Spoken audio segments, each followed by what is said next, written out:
Брусок, який має рівну основу, бокову основу, певні виїмки у вигляді радіусних заглиблень, відповідно виступи, відповідно радіус, відповідно більш округлену частину. Як ми чудово розуміємо, це потрібно не лише для того, щоб підправляти, а й для того, щоб підточувати інструмент. Липова дощечка слугує основою. Зверху в нас наклеєна шкіра. Наше завдання – взяти пастагоя та зробити ретельне натирання всього профільного бруска нашим спеціальним пастагоєм, що забезпечує ідеальне покриття. А саме ті самі робочі місця, де ми згодом, коли працюватимемо з інструментом, періодично ми будемо наш інструмент підводити. Нарізний прапорець має п'яточку. Носик.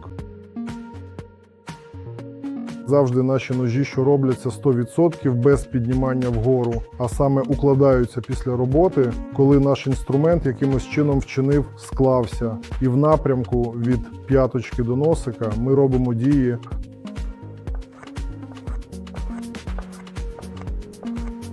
Можна таких дій виконати. Близько 10 дій перевернули від 5 до носика по напрямку проводимо.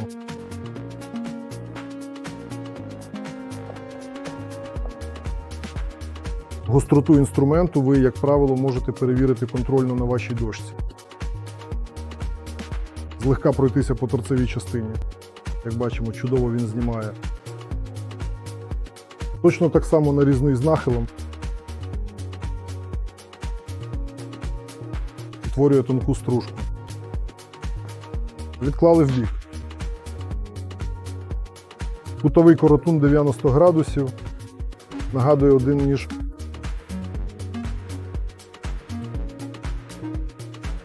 І другий ніж, які між собою об'єднані, що тим самим він є гостроподібним. З цієї причини ми завжди повинні розглядати ось це тіло і ось це тіло. Перше тіло ми уклали без піднімання нагору, впевненими діями на себе.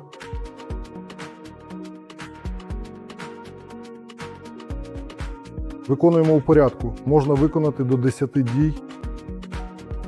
Перевернули на інший бік.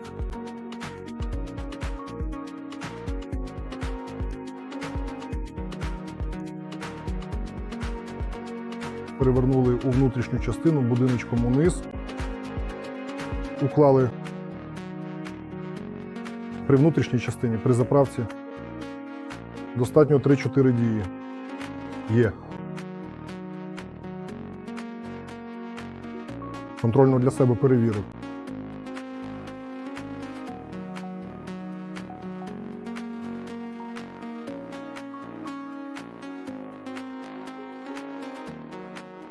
Округлий коротун. Таким же чином уклали і робимо обертову дію.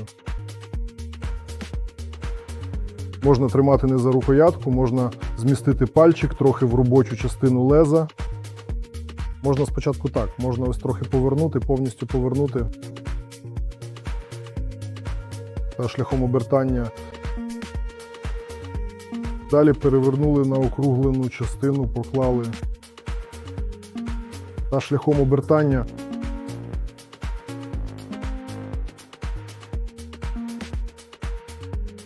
ми підвели.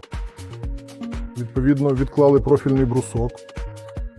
Таким же чином для себе перевіримо напівкруглий коротун.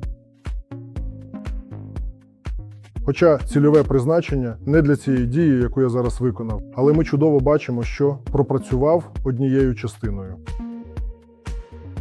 Можна пропрацювати й іншою.